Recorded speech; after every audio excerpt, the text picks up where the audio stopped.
Hey, Doug, what do you want to do tonight? Same thing we do every week, Todd. Try to record a podcast.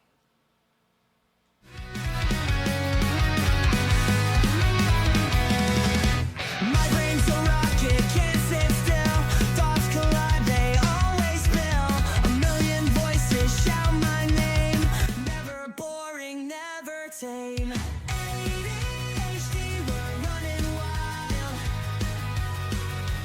Focus fading, chaotic child.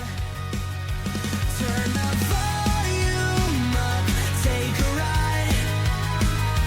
In this crazy storm, I can't hide.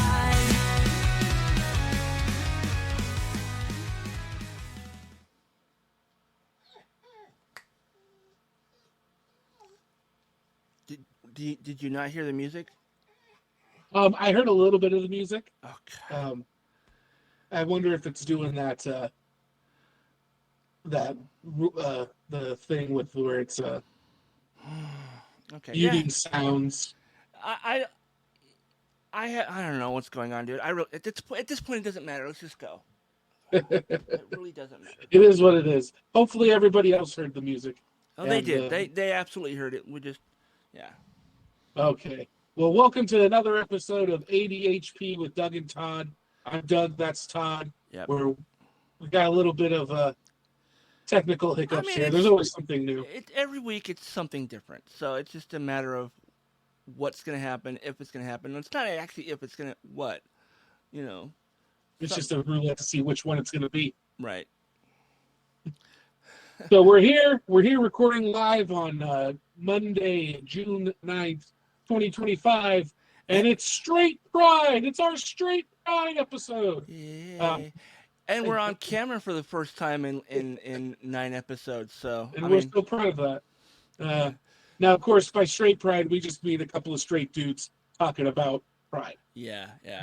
That's why I was like, yeah. So, pride, growing up in Seattle, pride's a pretty big part of our lives here, especially as a part of the comedy community. A lot of time spent amid the LGBTQ plus communities, and if it wasn't for those communities, there'd probably be a lot fewer arts and shows around our area. Yeah. But we thought we'd do an episode just kind of, for the people out there that maybe they ignore pride a little bit. They don't think about it very much. They aren't in the midst of any kind of a movement. We did kind of want to provide a little history of pride here and what it might mean for a couple of, straight cis people that, how important it still is to us, despite, not being affected members of the group, I guess you could say. Yeah. We're allies, but we can label ourselves whatever we want. Hopefully our actions show us to be allies. So I know a lot of questions that come up with people that are like, why pride? Why are you calling it pride? What are you proud of? Is it really a place to be proud of something? Isn't pride one of the 7 deadly sins? And the fact that and please feel free to interrupt me at any point, Todd. But the term pride comes from Craig Shoemaker, who was one of the founding members of the movement. We'll get more into that as we go here. But the way he summed it up in 2015 was, where people may not have equal rights or power, they have pride in their identity. Yeah. And looking to the National LGBTQ Task Force in their 2024 Pride statement, they noted, we celebrate pride because we still live in a country where queer people are ashamed for being who they are. We celebrate to push back against hate. We create spaces that tell the world we all deserve to live freely without fear of violence. Shame or fear, it's depending on where they're at in the country or in the world. Some places are absolutely not as recepting of that community. So, and it wasn't too long ago where nowhere was. If we want to look here at a brief history of pride, Basically, Pride came out of the annual Reminder Day pickets, which were held on the 4th of July outside the Independence Hall in Philadelphia, so kind of where our nation was founded. They held these between 1965 and 1969. Basically, these pickets were organized by ERCO, which is the Eastern Regional Conference of Homophile Organizations. They were originally called ECHO. And there is a link to a 1968 video, comes from the Library of Congress, that we'll have that linked in the sources. So check out the podcast description to see those. And you'll notice that these Reminder Day pickets were far from Pride, what Pride is today. So these are primarily men in suits. What you'll see in these videos is primarily it's men in suits and women in dresses marching in organized picket lines through routes, through a park, through carnivals on 4th of July.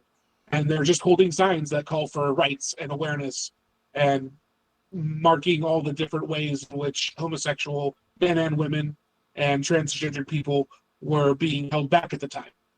There's also the overlay of a spokesman being interviewed by the news, where he talks about how, if you could tell that somebody was gay just by looking at them, there'd be around 15 million more people out of work.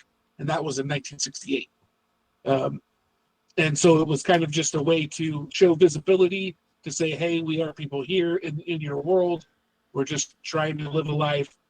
And there wasn't really a lot of shock factor going on or anything like that in these early Reminder Day pickets. They literally were picketing different events to get their message out. But after Stonewall, which I'm sure many people have heard of, ERCO suggested that they shift focus from planning the Reminder Day picket to organizing an annual demonstration in commemoration of Stonewall. And so, what is Stonewall? In 1969, the Stoneway Inn was one of the most popular gay bars in New York City. Something I didn't know about it is that it was, but apparently it's the case with a lot of these more underground bars that are trying to stay out of the public eye. It was owned by the mafia. Oh, shit, I didn't know that. Yeah, I didn't know that either. And because it was owned by the mafia could kind of keep things under wraps and pay the right people to, so that, the news of certain clientele wouldn't get out and whatnot. But in New York City, throughout the state, it was illegal to serve an alcohol to a gay person until 1966. And in 1969, homosexuality was still considered a criminal offense. So due to this, a lot of the gay establishments did not have a liquor license. And that was an excuse that law enforcement often used to basically target and raid gay establishments, particularly like the Stonewall. Okay. And so they came one night to raid the Stonewall. And according to, I believe this is an account of a police officer who was working with Deputy Inspector Seymour Pine, he says the turning point came when the police had difficulty keeping a woman in a patrol car. 3 times she slid out and tried to walk away. The last time a cop bodily heaved her, so the crowd shrieked in response for police brutality. Apparently a few coins sailed through the air, which escalated, according to this cop, to nickels and quarters, a bottle and another bottle. And then that's when their commanding officer Pine decided to lock themselves inside the inn. And while they were inside, while they had locked themselves and barricaded themselves inside, they kept interrogating patrons and employees. So basically anybody who was visibly gay, that meant like cross-dressing, or a lot of times it was cross-dressers here that got initially picked out, which is one of the sad things when people talk about, being pro-gay but not pro-transgender, because it's right all one and the same in terms of, the gender bending personas are always the first to get noticed and called out, and it's always the easiest to round them up. And they were among the first people arrested at Stonewall. And this is, a lot of times people see about how gay men have kind of lead the front on this kind of stuff, and I just want to be clear that, lesbians, drag queens, queer youth, transgender, and gender nonconforming people were an easy target for the police. And in 1969, you literally could not wear more than 3 items of clothing that did not match your assigned gender at birth. Oh, That was wow. that was the New York Penal Code 240.35 subsection 4.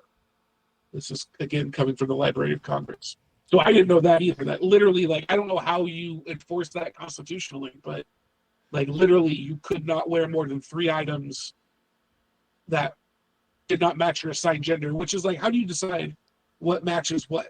Like I guess we're just saying if you wear a dress, then we're gonna go after you.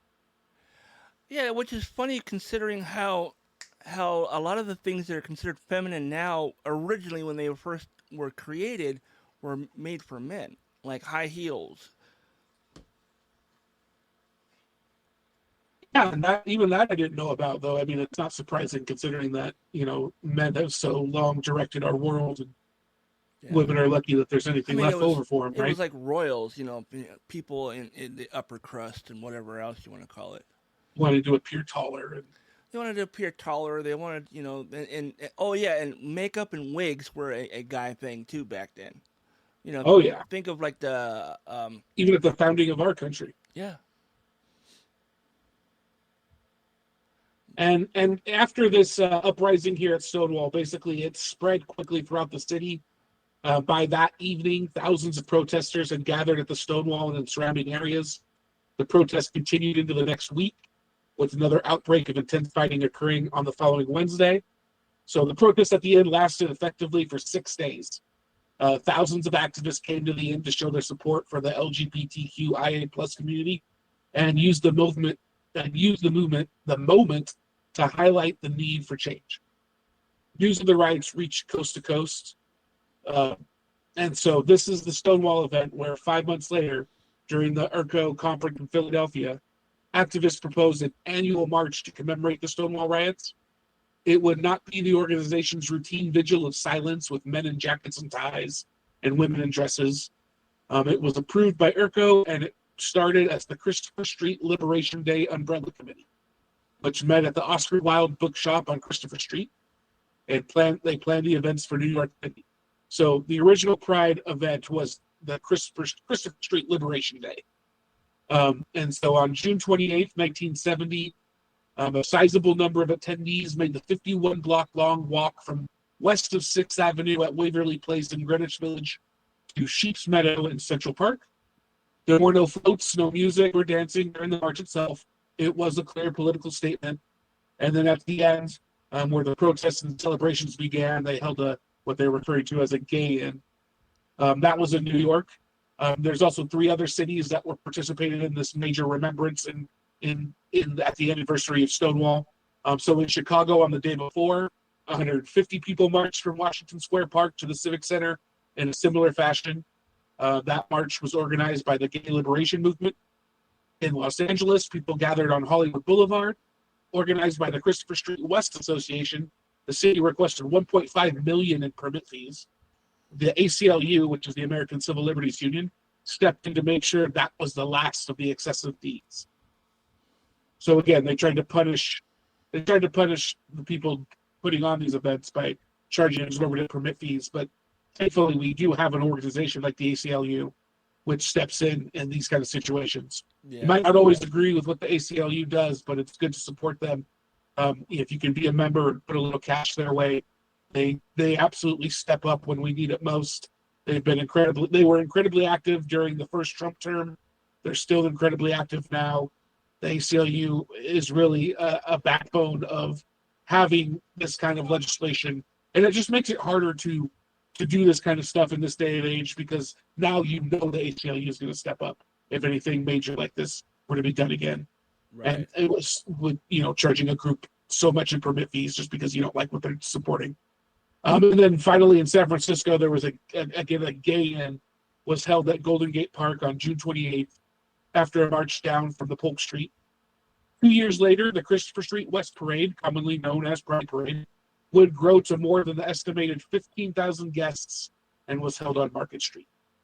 So Pride Parades are critical events that celebrate social and self-acceptance, achievements, and legal rights of lesbian, gay, bisexual, transgender, queer, and other people across the globe.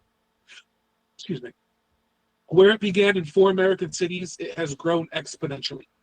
The parade also serves as a reminder that more work needs to be done. The riot at the Stonewall Inn was only a little over 50 years ago. President Bill Clinton declared June to be Gay and Lesbian Pride Month for the first time in just 1999. The Stonewall Inn was declared the first LGBT National Historic Site by President Obama in 2016. And now here we are in 2025, and Trump won't even recognize Pride Month anymore. Yeah. So we are absolutely at a point where we are taking backward steps, Yeah. and that makes this year's Pride all the more important. Leaps backwards. Yeah. Yeah, I mean, we've already seen, Justice Clarence Thomas and in his abortion ruling talking about how the court ought to reconsider Obergefell as well, which is the Supreme Court decision that legalized gay marriage countrywide. So we've had the World Pride DC. That event was just this past weekend. There may be continued events throughout the month. Seattle Pride is just getting started. Their big march is on June 28th, but they have events all month. There's the Mill Creek Pride Picnic on June 14th from 1 to 4 p.m. if you're in the Mill Creek area. There's a Pride Pet Vaccine Clinic where you can pay what you can vaccines for pets with queer parents. That's June 26th, 12 to 4 p.m. Go to the seattlepride.org/events link in our podcast notes to get the full event list. Gig Harbor's third annual Pride in the Park is June 21st at 11 a.m. There's Georgetown Pride 2025 on June 21st at 11, also at 11 a.m. Goes all day till 11 p.m. Bainbridge Pride Festival is also June 21st. The Fremont Queer Nature Walk is June 15th at 9 a.m. There's a ton on here. There's even a Pride Improv Comedy Night. Nice. If anybody's interested in that, that's June 18th at 8 p.m. And then getting even more local, Kidstap Pride, or out in my area, they've got a lot of events too. But one of the big ones coming up is they have a Laugh with Pride. That's June 14th, 2025. Experience an unforgettable night of comedy at Laugh with Pride on June 14th at the Roxy Theater in Bremerton. Nice. It's hilarious LGBTQ plus comedians and a fabulous drag host in this one night only celebration of laughter and pride. So you're going to have comedy with Richie Armani, Nancy Jean Nally, Paul Curry, Jenna Nobbs, Genevieve Ferrari, and your host, Anita Spritzer. It's from 7 to 10 p.m. on Saturday, June 14th. So that's this coming Saturday. It's 18 plus with a valid ID. Nice. So yeah, if you're in the Kitsap area, definitely recommend checking that out. And before we move on, Todd, do you have any questions or any other comments on Pride 25? Somebody asked me just a couple days ago. It's like, hey, how would you respond if like a trans woman was to hit on you? It's like, well, I mean, I would probably, if I didn't find them attractive, I mean, regardless of what plumbing they have, if they're not attractive to me, I'll probably be just like, thanks for the compliment or whatever.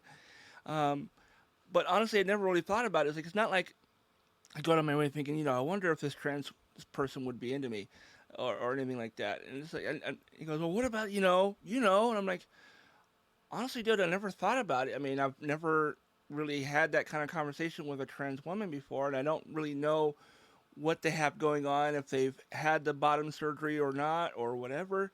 So it's never been like something that it never occurred to me to even think about it. And I thought about it. I was like, you know what? Honestly, as long as they're a good person and they're attractive. If you're attracted to them, yeah, then you really can't evaluate the situation until you're attracted to somebody, and then it's like, okay, well, if I'm attracted to them, what do I? Right, and they were like, well, wouldn't that make you, gay or something? I was like, being attracted to a woman who has different anatomy? I don't think so. I mean, it's, trans. Right. Does it make you gay to be attracted to a trans man if they still have female anatomy, but they look like a boy and they look more butch than you? Yeah. Yeah. What side are we going to say it's gay both either way? Like, yeah. Well, it's just I was thinking it like this. It's like, I generally am not attracted to like very masculine presenting women. The so-called tomboy. I've never been interested in women who are like, you know, present as masculine or even just talk like a dude. Just in general, just not. I'm not interested. But and it's not something I've ever really thought about. And the more I think about it, it's like, you know what? Until I'm in that situation where Mhm. I'm flirting with someone who potentially has a different outdoor plumbing than I do, or plumbing situations in general, if it's indoor or outdoor. Or the same, yeah. Yeah. So I mean, it's just, you know, if it gets to the point where we're interested in romantic stuff, and I don't know, I might get to that point and see, you know, the appendages that are there, and I might change my mind. Which would really suck, because if I'm into that person up until that point, I don't know. I mean, I just, like I said, I've never really thought about it, and it's not something I've ever really considered until just a few days ago. And I don't know. I think they were just looking to see if what I would say, and you know, you know. Yeah, it's hard to never know to take somebody like that seriously or not. But I mean, at the end of the day, if we're working on the premise that you're attracted to such a person, then what the hell? Why not be at least receptive of it as much as you would any Right. other person you're attracted to? And the thing is this kind of falls in line. I've had these kinds of questions. Um, I, I'm just actually remembering it now. I had somebody ask me something similar back in, like, I think it was middle school. It's like, hey, would you be into so and so if you were a girl? And I'm like, I don't know. Probably, I guess. I don't know. I'm not a girl, so I don't know. They're ridiculous questions. Yeah, Yeah. yeah, it's they're trying to catch you in a, oh, dude, you're so gay, and I'm like, no, you asked me if I were a girl, and I'm not, and I don't know. So I'm not interested in pretty much anybody who's masculine presenting. It's just not a thing for me. So, but yeah, I mean, that's kind of how the only thing I would say about the whole like pride thing. I've been to pride parades in the past. It's been a number of years since I've gone, but I went to Seattle Pride. I think it was in 2009. I went with some friends. A friend of mine who just had just come out to me as trans. They moved to Seattle to get away from Yeah. their family, and just the atmosphere of where they grew up. And And you knew them prior to their transition? I mean, I met them. I think I met them a month or two before, and they uh, they hadn't started transitioning yet. They were still in the original body, and they hadn't done anything. They hadn't even been presenting as female at that point when I met them. And they said, "Hey, I'm going to go to the Pride Parade. You want to go?" I was like, "I've never gone, and I think it probably would piss off my dad. So yeah, let's do it." And my dad used to give me all kinds of hell for having gay friends, because he was extremely homophobic, like to the point of like, I don't want you hanging out with any queers. Like, why? It's not like they're gonna bite me and then I'm gonna turn into a gay werewolf or anything. It's just, it doesn't You're a work that. gay vampire. Yeah, a glittery vampire or a glittery werewolf. Vampire. Yeah, glampire. There you go. That's funny. But yeah, no, it's like, um, we're both nerds. We both like Star Wars. That's really the connection we have as far as our friendship goes. Well, it accentuates the need for an event like Pride, Yeah, because it's like you need to be seen. Like, people need to be seen.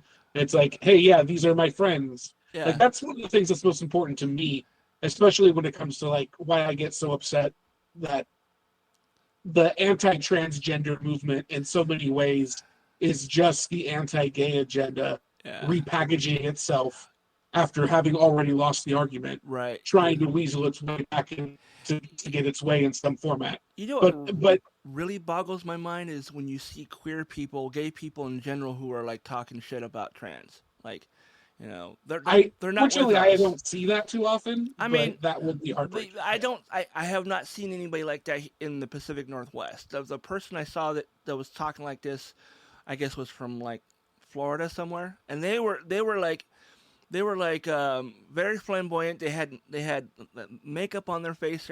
They were in stylized hair, and they had their nails done, and they were talking like Big Gay Al from South Park, but they Okay. were saying hateful shit about trans people. Yeah. And it's like, and the person responding to them was like, "Babe, you're part of the same community. What are you doing?" I'm like, that was. I mean, I wouldn't have said "babe," but I'm thinking, dude, Hey. you're Oh.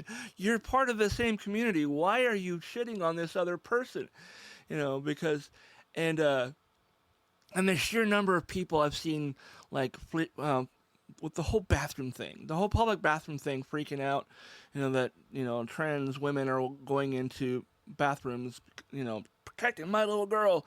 I was like, I don't see anybody mentioning how trans men are now in some places are being required to use the bathroom of their gender at birth, Right. And and and now you have somebody that it always looks like a man in the and they women's and they back. and they look like a dude from Duck Dynasty. Okay, like full Right. beard, and like they were just they look like they've been working out. I was like, you would have never known this person was trans had they not walked into the ladies' room. And it's not like, um, it's not like most bathrooms are keeping any, but most bathrooms don't have a lock on the door. Like Yeah, when it comes to public restrooms, like if a guy wants to barge in and do something bad in a woman's restroom, he's going to those, do. He's not going to put on a dress just to sneak yeah, in. he can He's just already going to do it. walk in. And He, and the solution, honestly, is just have more single occupancy bathrooms, which I think is nicer for everyone involved. right, and I just But yeah, it's. I had a heated conversation about 6 years ago with a former friend of mine who was going on about this. Is like, what's stopping the predators from doing it now? They just walk into the ladies' room, and there's nothing that women in there are going to be able to do to stop it. These guys are not going to go through the psychological evaluations and the medications and all the things that you have to do in order to transition to a female, just so right, they can just walk just into for the bathroom without any yeah, trouble. That's no, that's not going to be a it's thing. absurd. Yeah, Yeah, and I think the vast majority of people who don't have gay friends, who don't have trans friends, are unaware of this. That you have to go through years, not just hey, doctor, I'm thinking I want to transition. Oh, okay. Well, here's some medication to start your boobs to grow. It doesn't work like that. They have to go through psychological yeah. evaluations over the There's span so of much. multiple years. It's not just a hey, I decided this weekend I'm gonna lop off my dick and grow boobs. No, it doesn't work that way. And they can't. The other thing that really bugs me is the people that believe that this is happening to children at school, and then they come home as a girl or a boy. Right. That's not how it works. It doesn't work No, that way. but Trump does like to spread that lie. So, all right, so we can move on. Yeah. Well, and I just wanted to say that, like, for me, you were talking about your friend that came out to you as being as going as transitioning. Yeah, And that's one of the things that, like, why I'm such a stalwart supporter, even if I don't necessarily understand the urge myself. yeah, I'm still a total supporter of people who are trans, because it's ultimately about people being themselves. yeah, and, I've had friends that, they were in my social circle as one gender, but I never ever got to know them. And then they transitioned. And once they transitioned, I finally got to meet them and finally got to spend time with them. And they became a friend of mine. And it's like I've actually got to know the real person once they transitioned. nice. And it's like, or like if somebody's a gay person in the closet, you don't really get to meet the real person until they're out of the closet. It's Right, just so much of this is just about being who you are and being welcome to that, because then I get to meet more people. I get to know more people, right. and I'm not sitting here thinking, oh, are people just torturing themselves because they feel like this world doesn't want them? And the Pride movement over 50 years has basically set so many people free to allow them to be themselves, and we Right. are all the better for it. Every one of us. Yeah. All right, Todd. Now with that, you want to take us to news of the week? Yeah. Hold on. Let's see. Which button is it? Forgot what button it was. Here we go. I'm gonna play Just it. press them all. I played the music. And now it's time for our weekly news. We're breaking down the key stories shaping our world, from policy shifts to the latest in global affairs. Let's dive in.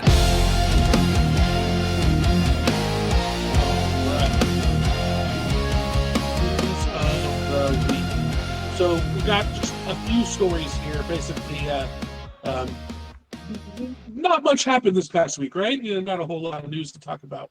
But the first thing I do want to talk about before we get to the stories that everybody's already heard about, because we'll gish on that a little bit. But one of the stories we've been following throughout the life of this podcast is the Kilmar Abrego Garcia story. Right. He was the Maryland man that was wrongfully Detained, deported to the CCOT in Guatemala. Sorry, did I get Guatemala correctly? Yeah, I think so. El Salvador. Oh, that's right. Yeah. I knew that sounded wrong at first. But he was wrongfully deported to the CCOT prison in El Salvador. As soon as people in America made a stink about it, he was released. We went over that timeline about basically the Supreme Court made a decision. Kilmar Abrego Garcia was immediately moved to a lower security facility, which is where he was met by the United States congressman or senator. And at the time, the Trump people just kept saying he would not return home. There's no situation where he gets to come back to America. But at the same time, the Supreme Court was saying you must facilitate his return. Well, it finally happened. In April, a unanimous Supreme Court ordered the Trump administration to facilitate Abrego Garcia's return to the United States. The Trump administration insisted that Abrego Garcia is a member of MS-13, which there's no evidence of. But now he has finally been brought back to America, except rather than bringing him home to Maryland, where he was when he was wrongfully detained, they took him to Tennessee to face charges which they just unsealed, charges that were entered and sealed in May. What? So the indictment against Abrego Garcia alleges that he and co-conspirators worked with people in other countries to transport immigrants from El Salvador, Guatemala, Honduras, Ecuador, and Mexico, and then took the people from Houston to Maryland, often varying their routes and coming up with cover stories about construction if they were pulled over. This is all manufactured to make him sound guilty when all they have on him is he was pulled over at one time in Tennessee for speeding when he was returning from a construction trip to Missouri. So they have that one thing, and now they're trying to say that was actually evidence of human trafficking, but they did not even start this case against him until after he was already ruled to have been improperly taken. So it's all about retroactively trying to punish him. Oh my gosh. Yeah. Canada, can you please just come down and take us from them? Right. I mean, Or take them from us. Yeah. I'm watching this slideshow, and every once in a while those leather ponies will pop up, and I'm like, oh my god.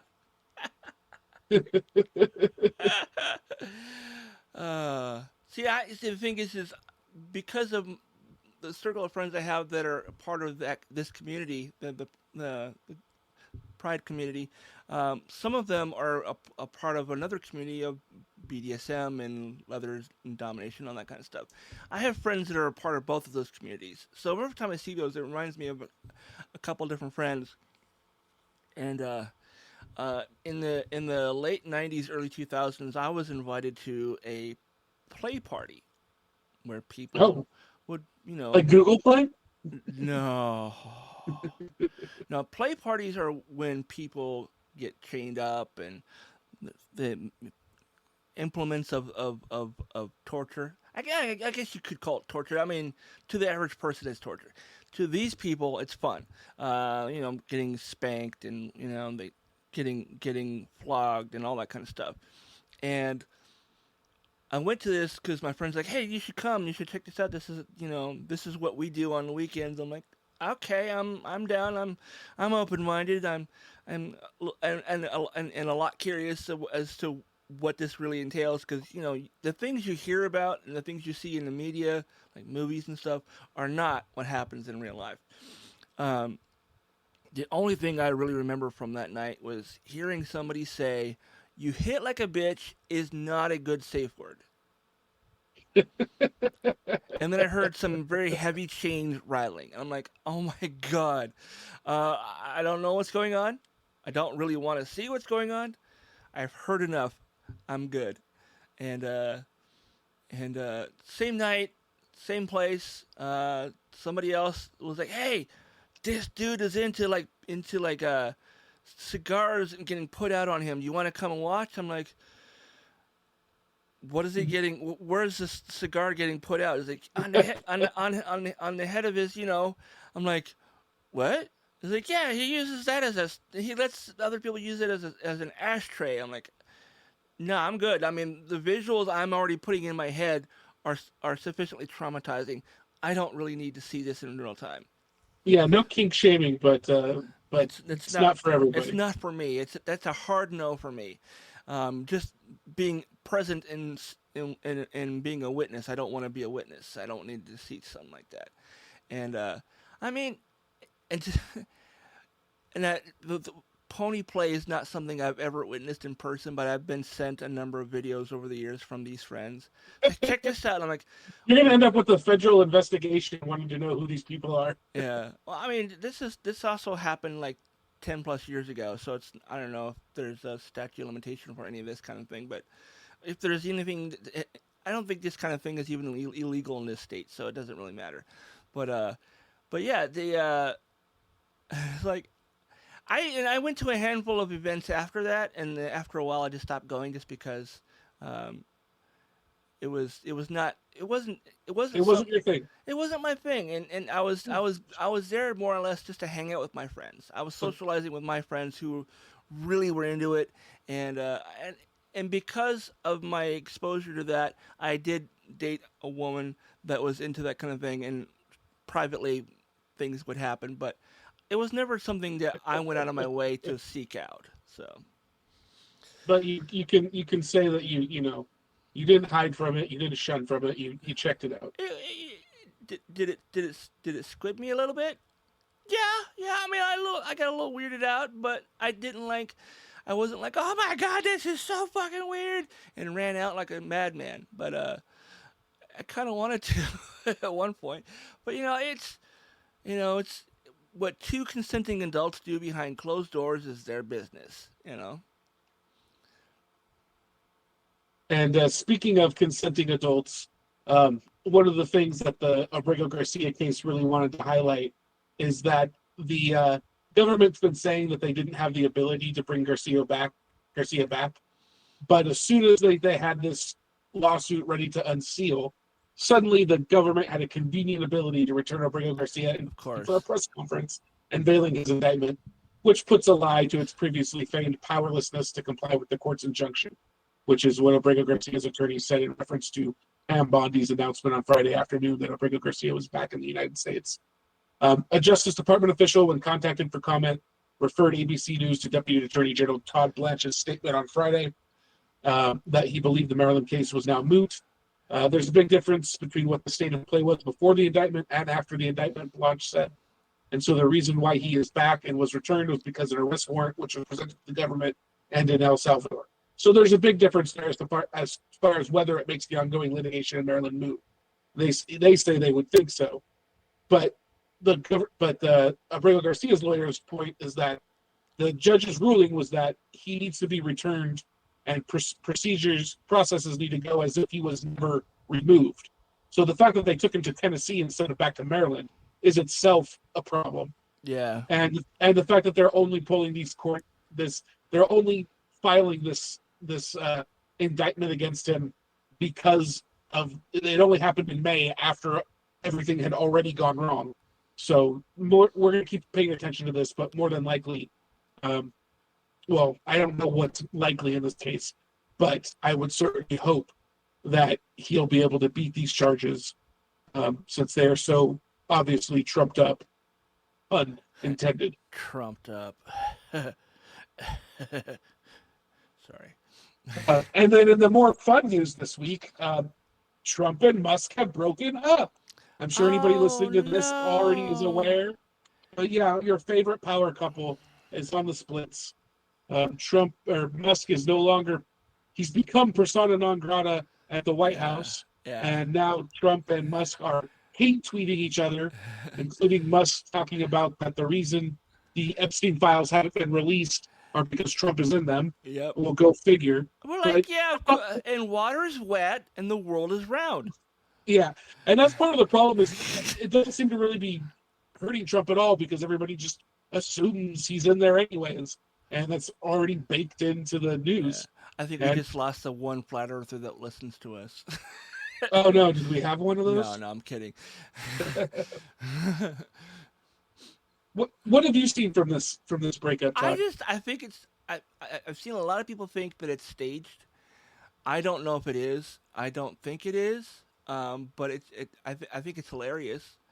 I mean, there might be a certain level of staging into the effect of like they're both happy with this distraction, while other things are going on behind the scenes, because basically everything Musk has been working on is now under the control of Peter Thiel. Well, they were always working together anyways. So now they're looking to Palantir, which is Peter Thiel's company, to basically take everyone's data and make personal profiles of all of us. I already have a personal profile. I don't need theirs. Yeah. So we'll see what comes of this. It definitely was a fun. We'll see if it gets any worse. Reportedly, I've seen things that Trump has. I certainly saw a Trump tweet that he was threatening to cancel all of Musk's contracts, and then it almost seemed like Musk responded in a way where that had actually happened, but I don't know if any of that's actually happened or not. So we'll keep an eye on the Trump-Musk breakup, I guess, as things go on here. And then in the spirit of resistance and protest, which of course is what Prime was born in, as we went over earlier, we're now in the midst of ICE raids leading to authoritarian crackdowns. So yeah, it's all happening down in LA the last 3 or 4 days. Yeah, so Trump basically, the Trump people basically planned a 30-day assault on different ICE raids throughout the LA County. And they were designed to trigger reactions so that Trump could declare, basically make an authoritarian crackdown. Yeah. Declare martial law or invoke certain different codes. And so I want to look to the Alt National Park Service for basically a recap of what's been going on. So if you're not following Alt National Park Service on Facebook or Blue Sky or whatever social media you use, you definitely want to give them a follow. They are people working inside the government that are working to actually disseminate real news, to resist where they can. They are our people on the inside giving us updates. And that's definitely the best follow you can do if you haven't already, is Alt National Park Service. So they warned us yesterday that ICE is planning 30 days of immigration raids across Los Angeles County. So they advise people to set up a support system, identify a safe place, and stay alert. I saw a video today on Instagram of police officers yelling at a group of people to back up, and if this person that they're screaming about needs medical help, they need to call an ambulance. It's like, no, that's your job. Besides, you're the ones who shot her with the rubber bullets in her head. This woman got shot in the head with a rubber bullet, and she was bleeding everywhere. And they're like, well, this is your fault. It's like, you're the one that pulled the trigger, dude. This is your fault. Well, and they've been aiming at international journalists too. We know of at least 2 international I saw that journalists. Too. She got shot in the ankle, with rubber bullets, or somebody might even got hit directly with a tear gas can, like they fired it right into their back. Oh wow. And so the National Park Service has there's some of their posts for the last couple of days. So California didn't need military intervention in the wake of sweeping ICE raids across Los Angeles, which targeted immigrant communities and led to the arrest of dozens of undocumented individuals. And they were doing these raids at like Home Depot parking lots and that kind of stuff. Like they're not getting criminals; they're just getting people that are here to work. Yeah, yeah. And the demonstrations were forceful but overwhelmingly peaceful. Even the Los Angeles Police Department publicly stated that the situation was under control. Local and state leaders, including Governor Gavin Newsom and LA Mayor Karen Bass, condemned the raids but called for calm. There was no request nor need for federal troops. Yeah. Despite this, the Trump administration acted unilaterally. Citing vague claims of riots and lawlessness, Trump federalized 2,000 National Guard troops under Title X, stripping Governor Newsom of command and placing California's Guard directly under presidential control. This is a highly unusual, provocative move, as it bypasses the consent of state leadership and circumvents the typical protocol where governors would take control unless the Insurrection Act is invoked. Trump has not invoked the Insurrection Act, so the way he's directing the National Guard right now is not according to protocol. Wow. We go on. There's reports and video shows flashbang thrown into piles of debris just before a car caught fire. I saw a video of that car too, yeah. Yeah, strongly suggesting it was law enforcement, not protesters who sparked it. And then here's some facts of the situation that they've put down yesterday morning. Governor Gavin Newsom and Mayor Karen Bass both publicly stated they did not request National Guard assistance. Yeah. Under normal circumstances, National Guard deployment requires state approval unless the insurrection is involved, which Trump has not done. The Department of Homeland Security claimed about 1,000 rioters were involved. Meanwhile, Reuters explicitly stated that number could not be verified. No arrests, property damage, or injuries matched the scale of that claim in public records or independent media. LAPD and local sheriffs reported protests were largely peaceful, especially during the day before Trump escalation. Some tensions flared in Paramount and downtown LA, but no reports of organized looting or widespread property destruction emerged. Reporters on the ground, including from LAist, KPCC, and Reuters, reported being tear-gassed or pushed back despite clearly identifying themselves as press. Multiple journalists were caught on camera saying, "We're press," as flashbangs or tear gas were deployed nearby. Yeah. Video footage and timeline analysis show a flashbang grenade thrown into debris shortly before a car caught fire. No evidence has emerged that protesters intentionally started that fire. Video footage reviewed by The Guardian and Washington Post showed flashbangs, tear gas, and rubber bullets deployed against protesters without clear provocation. Protesters were often seen dispersing or shielding themselves, not advancing aggressively. Trump placed the National Guard under federal control, bypassing state authority, which is a rare and provocative move that violates the 10th Amendment unless the Insurrection Act is formally invoked. And again, that hasn't happened. So basically what we're seeing here is kind of like the Washington Square events of his first presidency, where Trump activated the National Guard protests that were going on at the Capitol, and they basically just marched through.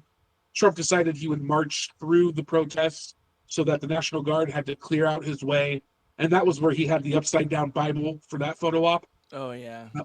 And that's all this is. It's just that move again. He's inciting and acting like there's a riot so that he can do this authoritarian move and have the news stories about how tough on these people he's being. It's all just about flexing his muscles.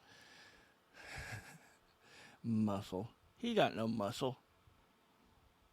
Well, with the power of the United States government and military, he's got some muscle. Yeah, I mean, just that. I'm talking about, like, he's a flabby, like, nearly 80-year-old man, so he's... I got more muscle than he does. And yesterday, the LAPD released a statement calling the protests peaceful. They had no reason to do that, except that it's true. Meanwhile, the administration is planting instigators and inflaming tensions to justify its own lawless actions. Yep. No one, not even Trump, gets to trample the Constitution. He'll do it, though. And then Trump also put the Marine Corps on prepare to deploy orders, which is absurd and crazy. You're not supposed to use the military to police Americans. And again, it's just insane. And then to add on top of this, just trying to add fuel to the fire, people like Ted Cruz, Senator Ted Cruz from Texas, are out here with video of LAPD cars on fire with the caption, "This is not peaceful," except that that's footage from 2020, not 2025. Right. And other people are parroting these 2020 footage and calling it 2025. Yeah. Fuck Ted Cruz. So that's what we're dealing with down in LA right now. If you're down there in LA, stay strong, be safe, protest peacefully with others in an organized way.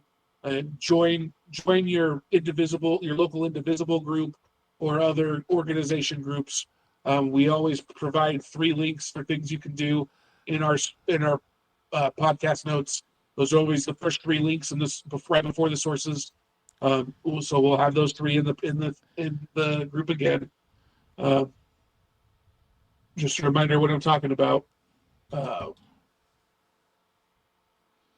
I'm talking about 5calls.org.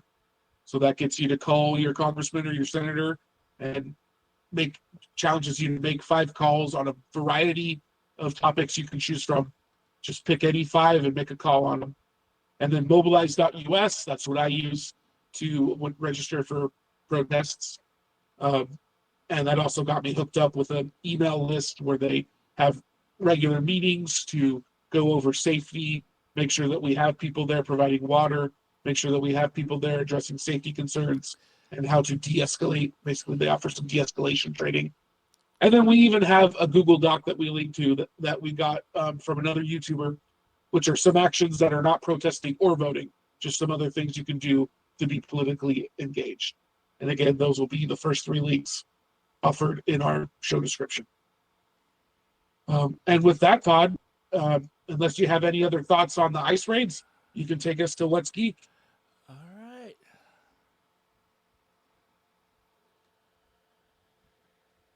Welcome to What's Geek this week. Your go-to for the coolest in pop culture tech and nerdy news. Let's dive in.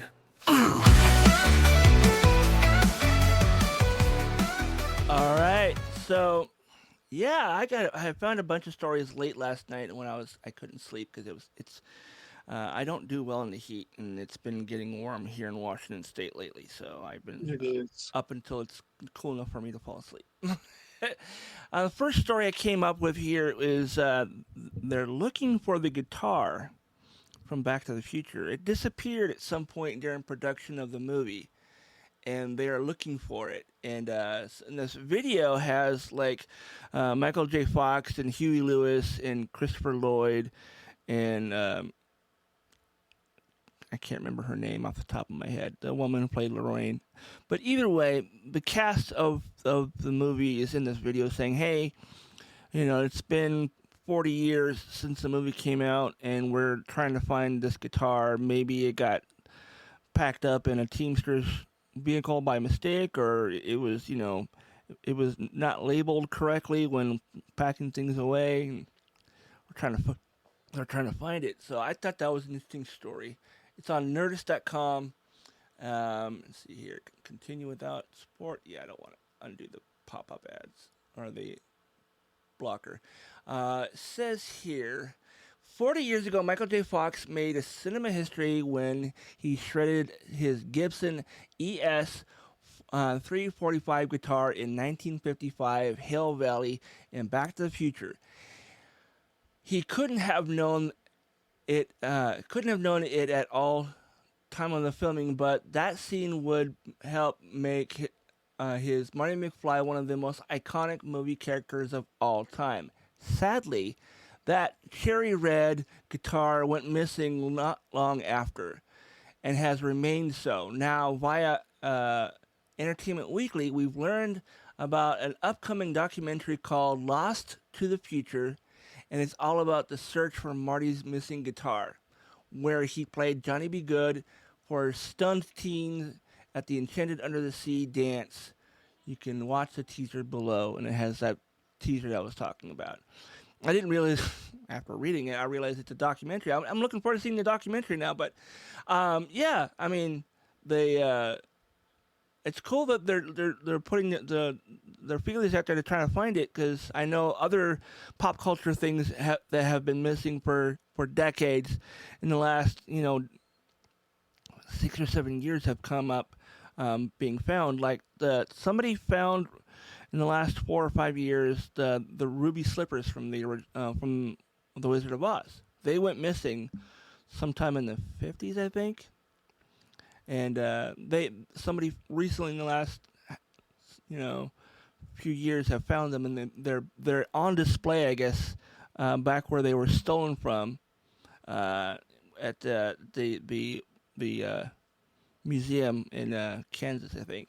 But yeah, this let's see, does it say where the documentary is going to be able to be seen? Probably going to be on like Max. Let's see. Just go to lostofthefuture.com or call or text 1-855-345-1955 if you know anything about the guitar. But as far as the release, I should have read this beforehand. I never do. But yeah, I will look for it, and I'll post whatever the where it's going to end up. I'm sure it says here, and I'm just not seeing it. So, what do you think, Doug? Well, I'm a big fan of Back to the Future. I'm trying to decide if I'm that interested in what happened to that guitar. Like, I mean, at the very least, you'll have some cool interviews, and they'll probably share some stories about filming with the guitar and that scenes and all that stuff. So, yeah, if it's just an excuse to get an angle on a Back to the Future documentary, then sure, why not? all right. Next story I have is apparently there's going to be a sequel to the Lindsay Lohan Freaky Friday. And this is a little bit of a freaky coincidence because I literally just saw this movie for the first time this week. Really? My wife put it on for the kids. Did you ever watch the original one with Haley Mills? The old one, like Yeah, from the yeah. 60s or whatever it was. Yeah. I think my mom liked that movie, so I may have seen that one. But this is a sequel to the 99 or 2002 movie, whatever that was from. Yeah, I think I think it came out in the 90s. Says normally we're not really pro sequels for movies that don't seem like they ever needed one, but we're willing to make an exception for Disney's Freaky Friday sequel, Freakier Friday. Honestly, there's been a dearth of movies aimed at teens in our lives, and even though technically Freakier Friday is probably hitting millennials harder than anyone else, if Freakier Friday, their trailer is anything to go by, the sequel movie seemed to have captured a sincere spirit of the early aughts teen movie, and so we applaud it. I don't know. I thought that movie came out like the late 90s. Maybe it was like early 2000s. But Jamie Lee Curtis is coming back as mom, and I guess now Lindsay's character has a daughter of her own, and it happens again, but this time it's not just Lindsay and I just said her name. I got it. Jamie Lee Curtis. Jamie Lee Curtis? Yeah. So because I guess the daughter has a friend over for a sleepover or whatever, the five of them all like change bodies. So everybody wakes up the next morning, and That's gonna be a 5-way Freaky Friday. yeah. So Freaky 5-way.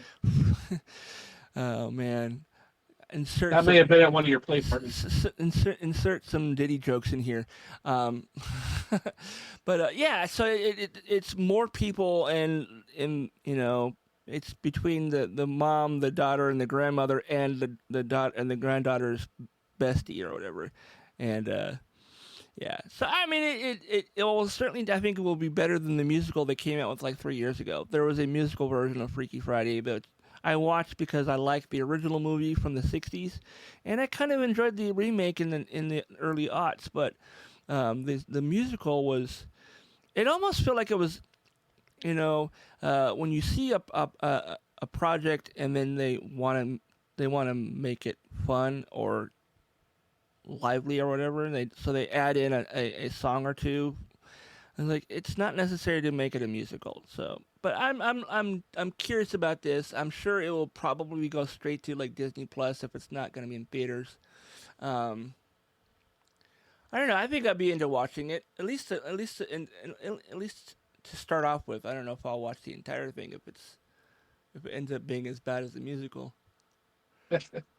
I'm sure my wife will want to see this, so I'll probably I end guess up seeing it. it releases on August 8th, and it's a Friday. So it doesn't say if it's going to be in theaters or if it's going to be on Disney Plus. So I'm assuming it's going to be. It looks like it's going to be on Disney Plus. Okay. I just didn't see it. I don't see that stated. I just, looking at the logo, it just looks, and watching the trailer, it just looks like a Disney Plus. If nothing It looks else, like a Disney Plus series. If nothing else, keep an eye out on your favorite nerd blogs or whatever, and I'm sure that someone will post about it. Let's see, next story I have here. Oh, wait. It is only in theaters on August 8th. Oh, look at that. There you go. Sweet. I Better. was absolutely wrong. So, it was first time for everything. The next story is about the new James Gunn Superman movie. Superman is now locked, says James Gunn, as he confirms the runtime. It's going to be 2 hours and 9 minutes. So let's hope it's a good movie, because 2 hours and 9 minutes is a long time to sit through a movie if you're not enjoying yourself. That's for sure.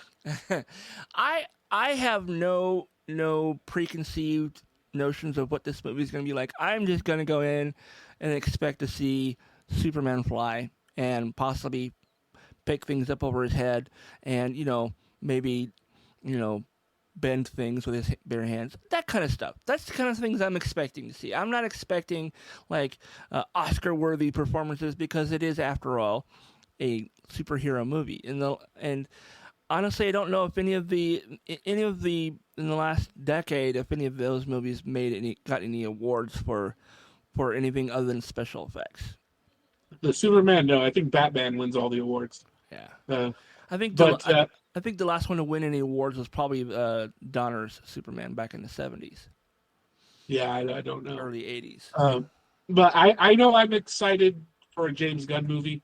Like, he, after seeing what he did with Suicide Squad, after how terrible the original Suicide Squad was, like, and being a huge fan of his Marvel work, I love the Guardians of the Galaxy, even though I had no idea who they were before I saw didn't the first either. movie. I was just a little bit aware of Rocket Raccoon, only because I think I saw him in on the shelf someplace.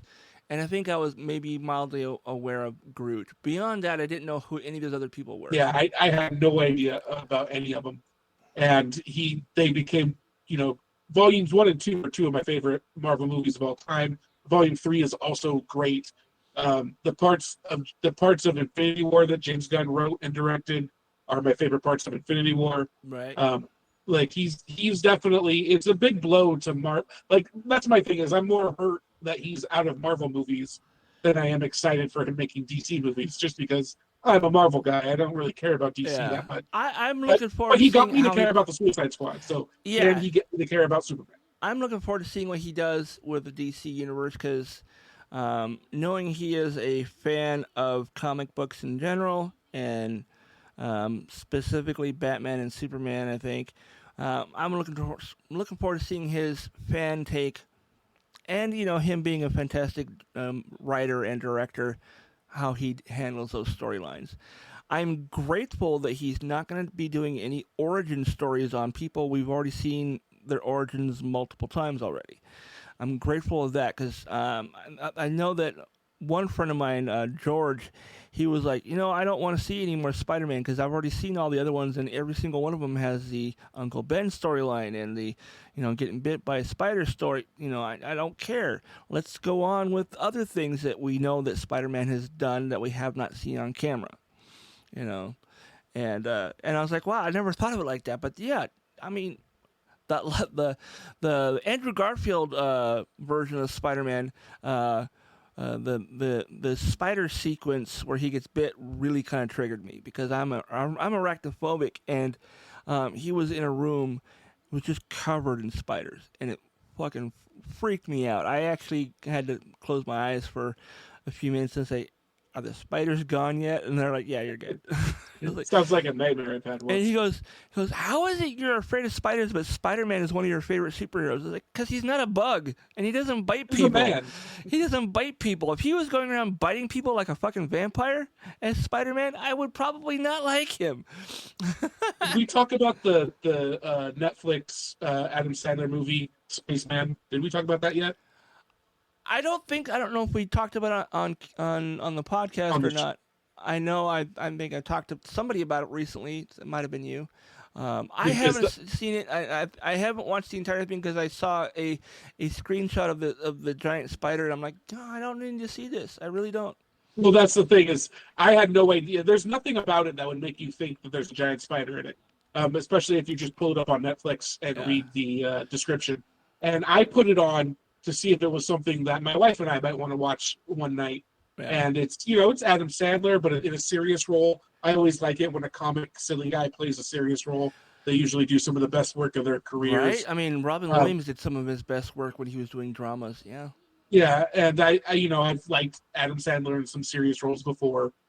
So I'm watching this. I'm like, okay, this is, it's got an eerie feel. It's, very lonesome movie, but kind of a nice, wouldn't be a bad date night movie. But my wife, like you, is arachnophobic. And so all of a sudden he's hearing this voice, and then he finally finds what's talking to him, and it's the giant ass spider. And I was just like, oh, nope, we can't watch this one. I saw that screenshot of that. I was like, yeah, I'm not going to watch that.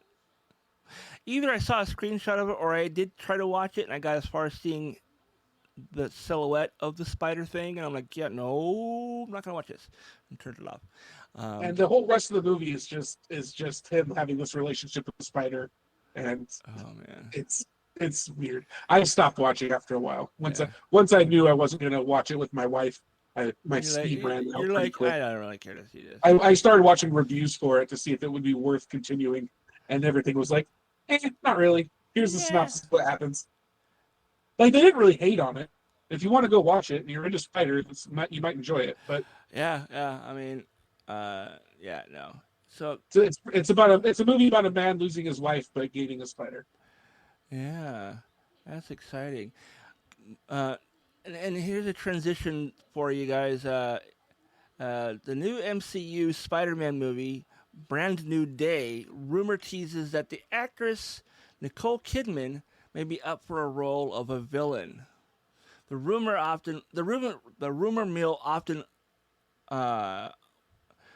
mill works overtime in contradicting itself, but never has that been more clear than with Spider-Man Brand New Day. The internet has been absolutely flooded with reports about the MCU's next leading antagonist would be, with everyone from Mephisto to Tombstone being said to take a role. This not to mention the supposed concept art leaks that don't line up with anything that anyone has heard about from the film. So who's she playing? It says here, of course, given how little fans know about Spider-Man Brand New Day, it's hard to exactly place what villain Nicole Kidman might play. If this rumor is true, going back to the oldest reports, there were some speculating that the film could loosely adapt Spider Island, suggesting that Kidman could be taking the role of Spider Queen that transforms people into spiders. Oh my God! As much as I love Spider-Man, they're doing it to you, Todd. I don't know if I'm going to see this movie. I'm glad I'm reading this article now and not going and seeing it in theaters. The only times I've gone to a movie and was surprised by like mutant spiders was Harry Potter. I didn't know that there was going to be a giant spider because I had never read the books, and so when we see his pet spiders, like, oh, that's kind of creepy. I don't want to see any more of that. And then then there's that scene where they follow all the little spiders off into the woods. I'm like, no, don't follow the little spiders into the woods. That's going to be bad for you. my my mom was like, "Shut up." But yeah, no, I actually as real life spiders go, I'm not as terrified as I used to be. But like anytime there's like a crazy looking spider in a movie, or just something that looks big enough to eat people, I'm not interested. But yeah, I'm this movie comes out on July 31st, 2026, so like a year and a few months away. We'll see if that sticks. Yeah, it's far enough out. Yeah. I mean, you never know, man. Sometimes these guys will have it spot on, and other times it's a lot of like misdirection. So, all right, next story on the What's Geek this week. Speaking of Harry Potter, everything seems to be kind of falling in place. This things I'm talking about just happen to be about the things that we're going to be talking about. I saw a video of Tom Felton being interviewed just a day or two ago, and he apparently is coming back as Malfoy for the Broadway version of Harry Potter and the Cursed Child.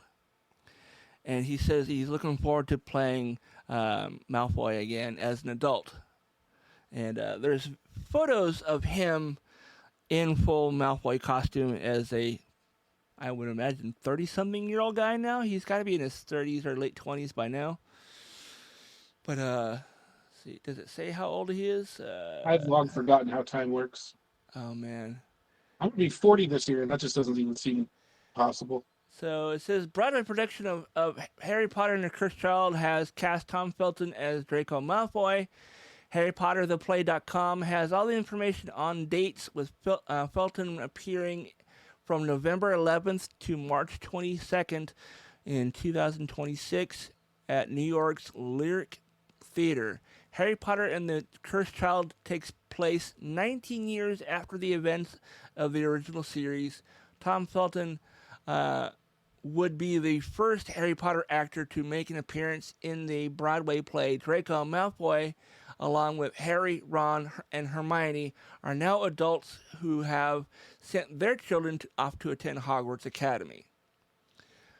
That's cool. If it ever comes to Seattle, I might see it. Probably not, because of the whole like J.K. Rowling thing. But I don't see. I don't know. Maybe I will. Maybe I won't. I don't know. Who knows?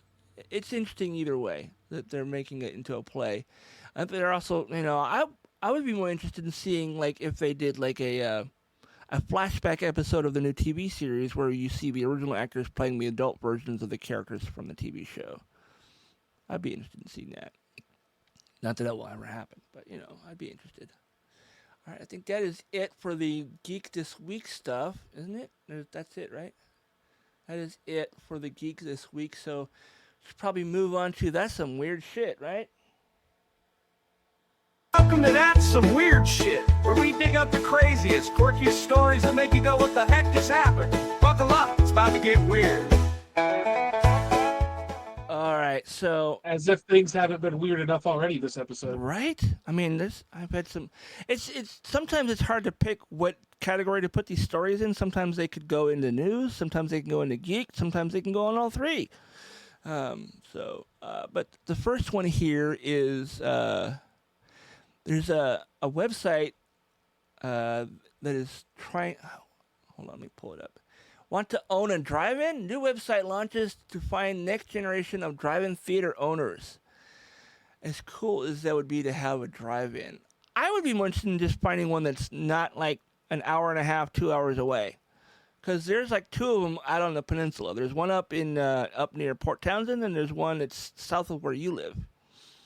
So, it says today, and what day was this posted? This was posted on June 6th.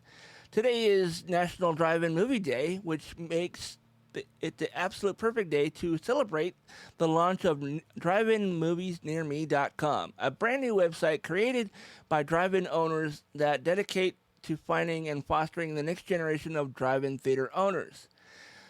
The team explains currently there are several drive-in theaters for sale across the country due to owners retiring, and many more drive-ins will be for sale in the next few years as more owners seek to retire.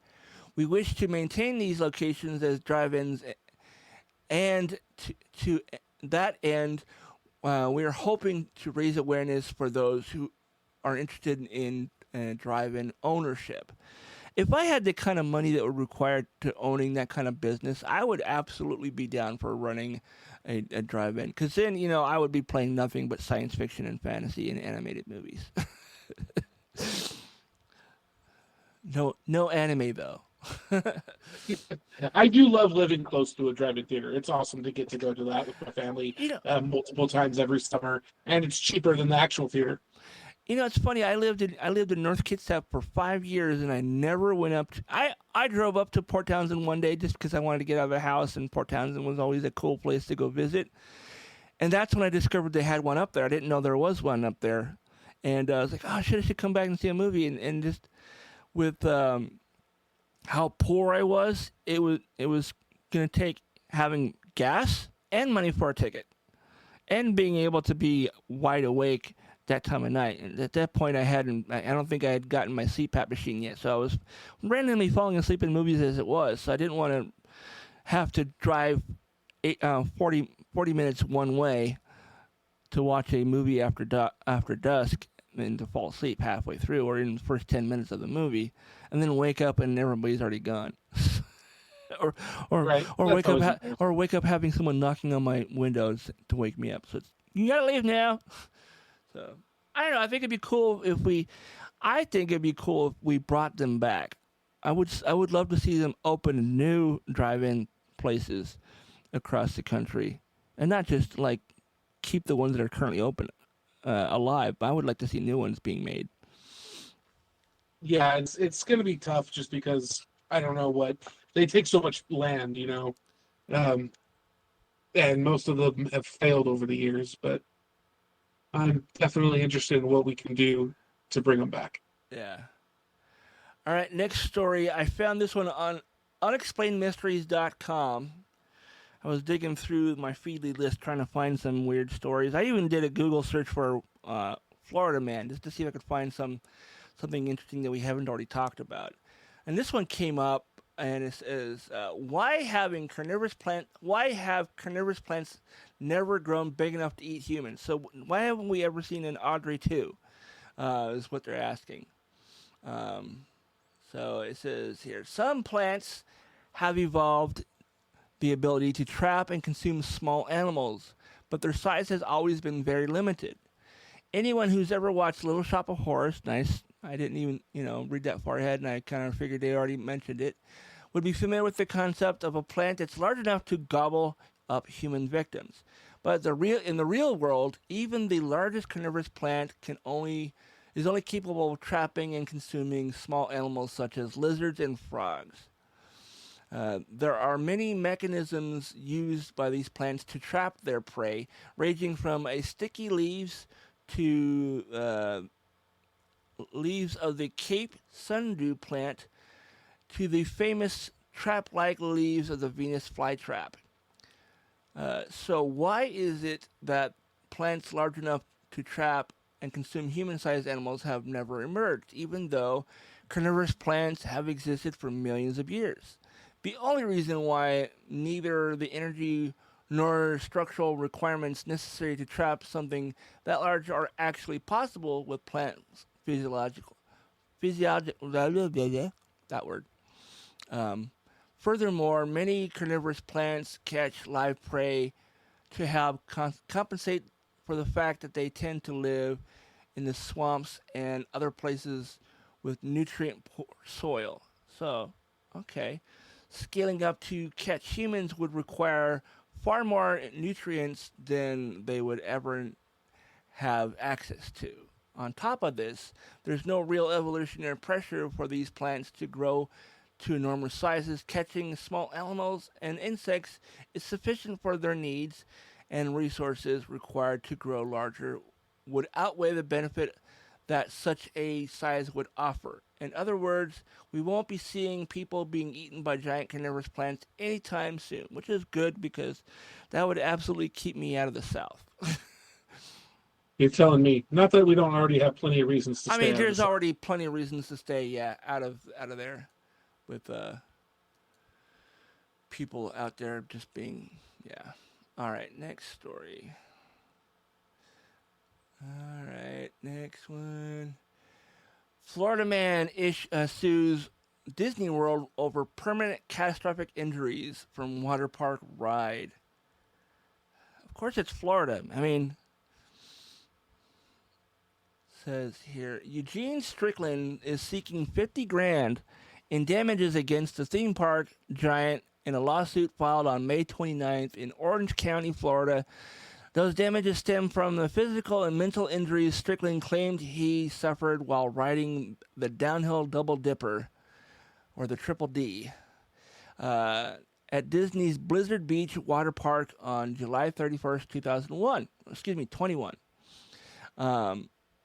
Our client was severely injured on the ride at Disney's Blizzard Beach.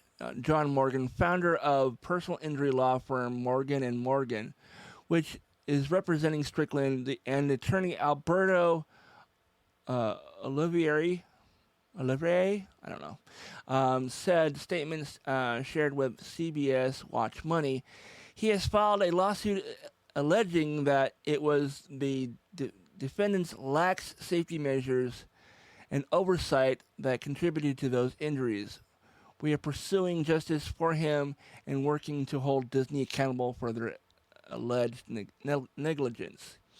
Strickland, who weighs 334 pounds at the time of the incident, was 34 pounds over the water ride's allowable weight limit. That's such a rough. Alleges the lawsuit was that he was dislodged from this Disney inner tube as a result of the ride's accelerated speeds. A reference to the ride's description on Disney World's website. Disappeared into a black hole and plummeted 50 feet downhill at exhilarating speeds. A description of the. I'm sure it was very exhilarating. Yeah, when you're that big. I mean, what I'm going to say here is I think that he probably didn't tell them the exact weight, because if he would have told him his exact weight, they said, no, you're 30 pounds over. We can't let you on this ride. I'm a big man. I'm a large mammal. Okay, I'm a large land mammal, and I know there was rides I couldn't get on because I was too big to fit in the seat. They have you sit in the seat outside the ride to make sure you are big enough, or small enough rather, in my case, small enough to fit the ride. Yeah, if I've ever had any question about it, I just bow out because I don't even need to. I didn't go on the Harry Potter ride at Universal Studios when I was down there because I was too big to fit in the seat. One of my butt cheeks would have fit, but that's it. It was not meant for large mammals. It was meant for little kids and their parents who are reasonably sized in the proper shape. Not saying but it's tough when you're there and you want to go on the rides and you're. I was bummed. I wanted to. You know how much you're over? Do you not know? And then you end up getting beat to crap on the ride because you're a little bit over. Yeah, and the thing is like there was a few rides where I had to get these seatbelt extenders, like you get on the airplanes and stuff. And I'm like,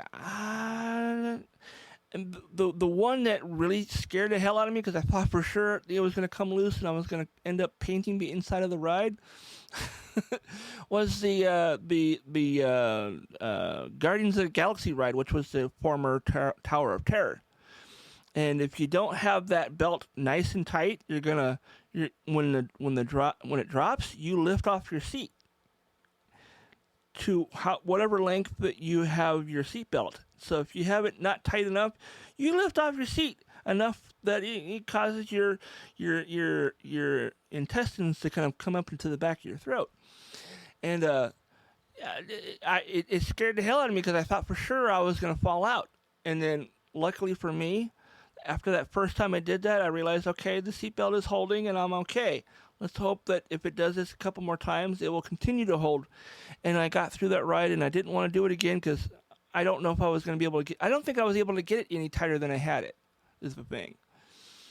So, for him to know he's it is sus being at theme parks when you're overweight, and that's definitely something that I struggle with. Yeah, and I acknowledge it, and I have to have fun with it because otherwise it would be upsetting.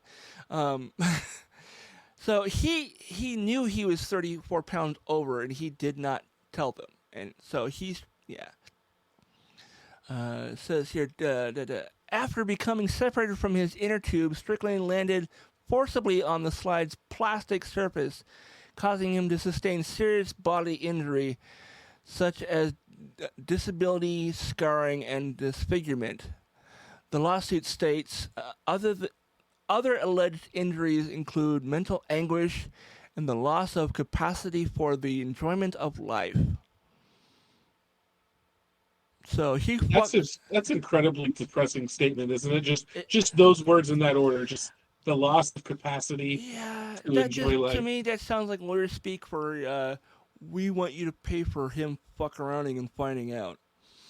I mean, that's true too. It does sound like lawyer speak, but Yeah. just the a very depressing It's, arrangement of words. that guy sounds like an ambulance chaser too.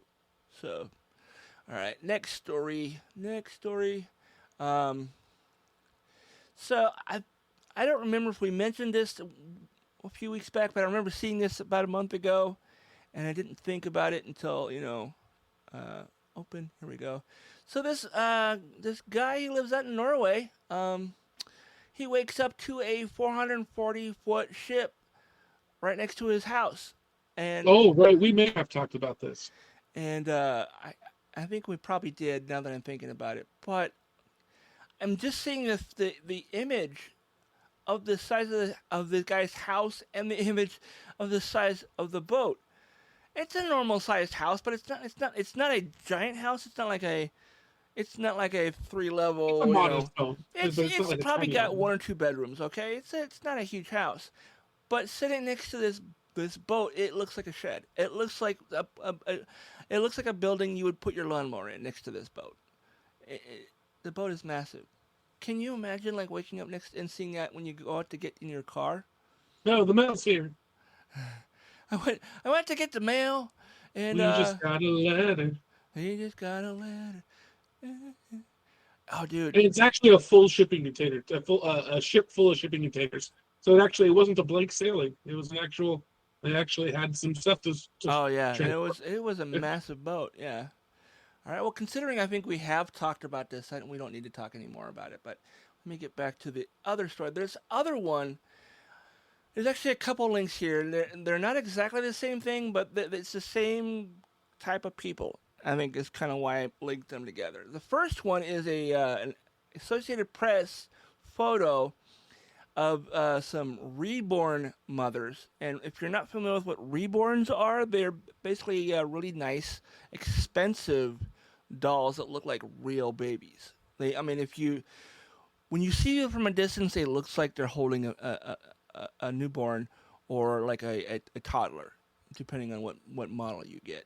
And I know someone who has one, and she talks about it like it's a real little girl.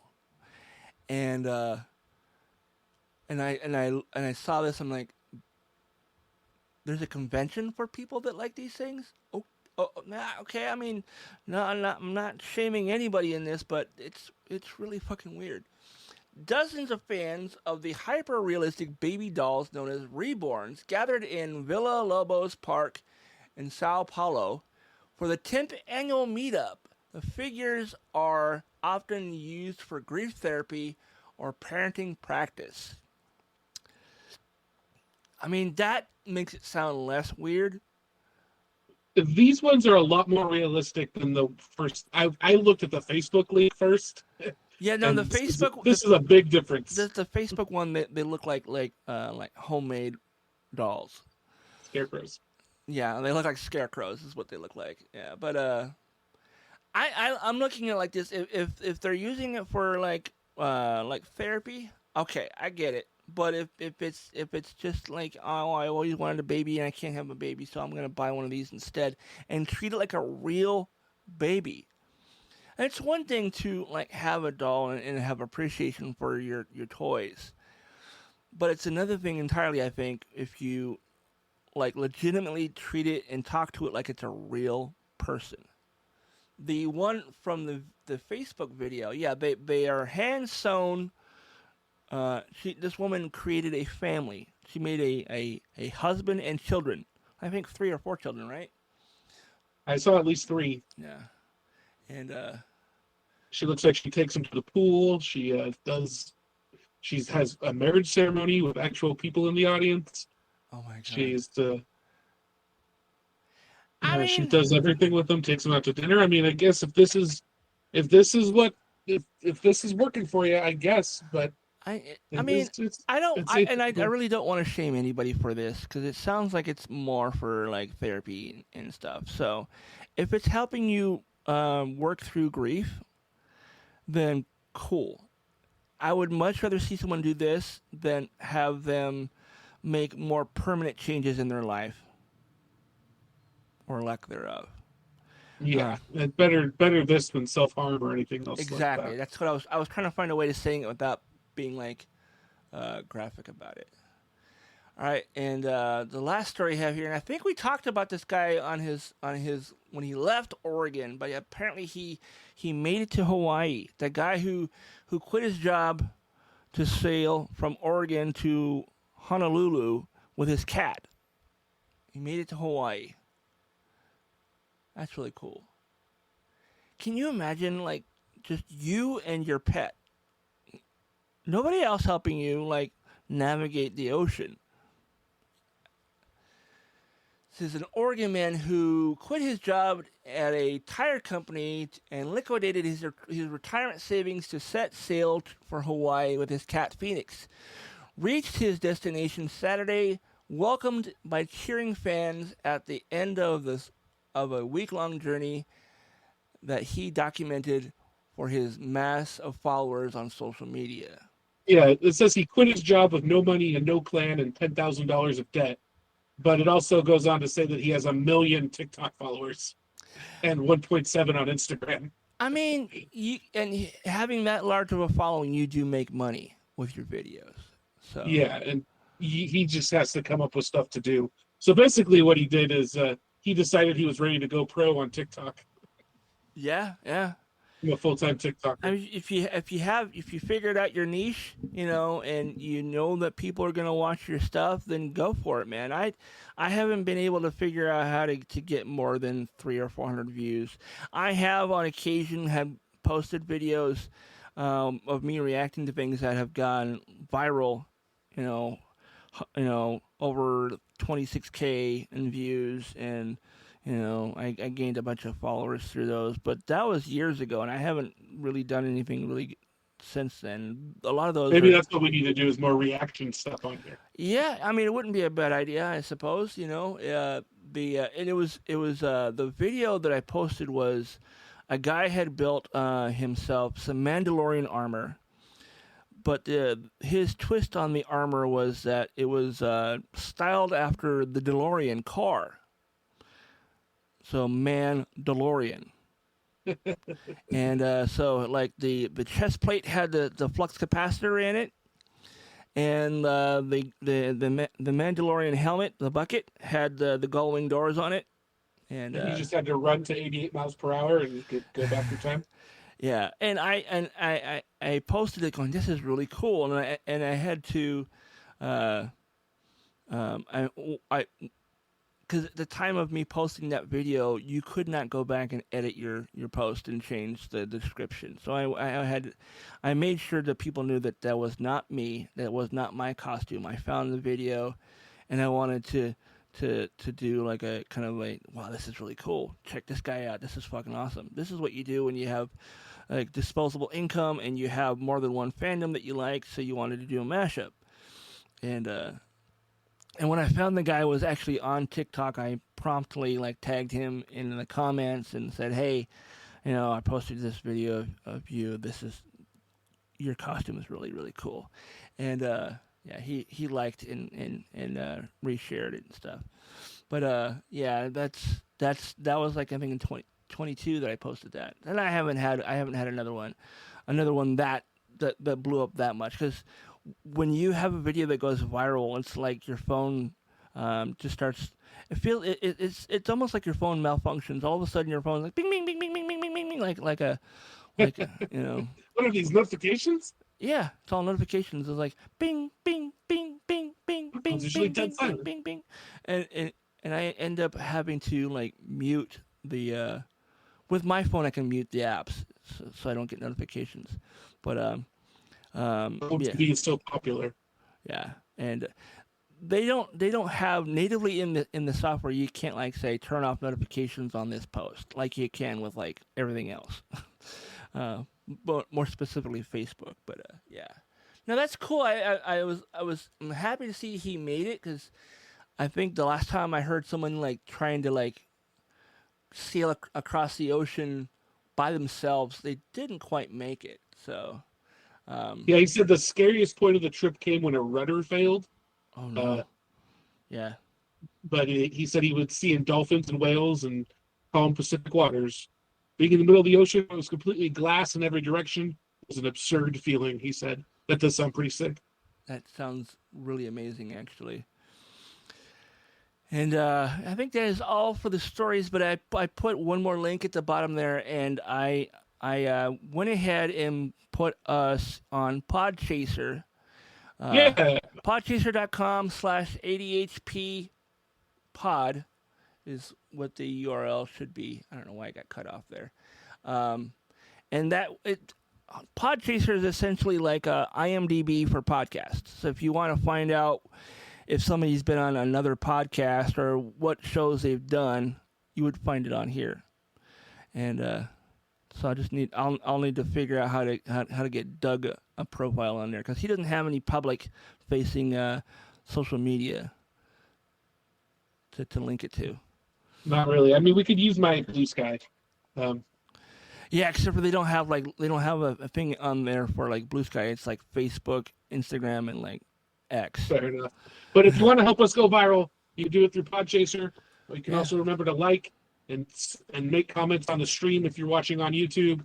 Whatever your podcast platform may be, if you can leave us a review, leave us the full 5-star or whatever highest review you can do, and that always helps people find us. Leave We're a trying to comment grow or a the platform. question if you're listening and you have the comment section in front of you. Go ahead and comment on what you're listening if you want to respond to something we've said.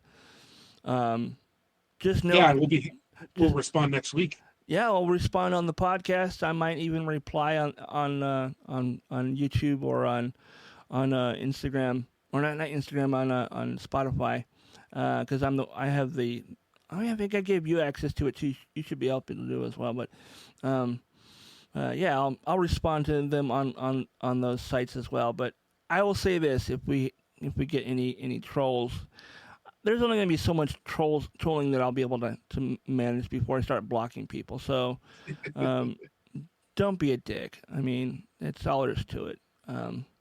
But yes, feel free to tell your friends about our podcast. You know, the word of mouth, I think, is probably the best way to get the word out to get more people to listen. Hey, check these guys out. They're funny. They're entertaining. They're informative. All these things, you know. Doug is funny. Todd is funny looking. So and there's the missing. You can see how we look now. We're both Yeah, wearing it all. Turn the cameras back on. I had it on the. Oh, and I didn't switch it over to the weird shit. Oh well. I had the scene set up for each individual segments, and I forgot to switch over to the that's some weird shit on there. So we tried a new thing last week where I cut up the episode into smaller like videos. So if you don't want to watch the long ass recording, Yeah, you should have every day. We'll upload a new segment. yeah. So tomorrow you'll get the main segment. Well, tomorrow you'll get the full show on Tuesday, and then we can upload the main segment either same day or the next day, and then we're just going to do one segment every day through Friday or Saturday. Yeah. However, we haven't really figured out the schedule as far as like the individual segment posts, but I'm going to be posting those directly to the YouTube channel. So if you know, actually, I didn't change the username, but I changed the display name is ADHP Pod. And so if you just search for that on YouTube, it should come right up. But it has all my other shit that I have on my YouTube channel as well. But yeah. So until next week, thanks for tuning in. Yeah, thanks everybody. We'll see you next week.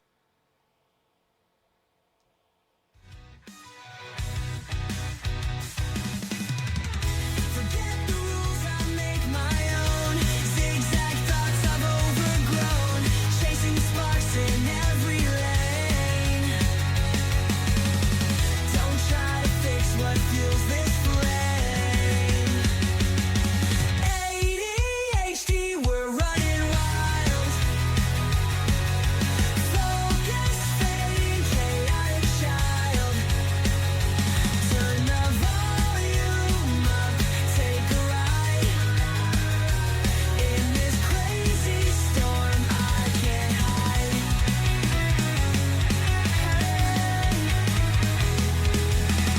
Call me restless, call me loud. Living life outside the crowd. Fast and messy, that's my deal. This spinning madness feels so real.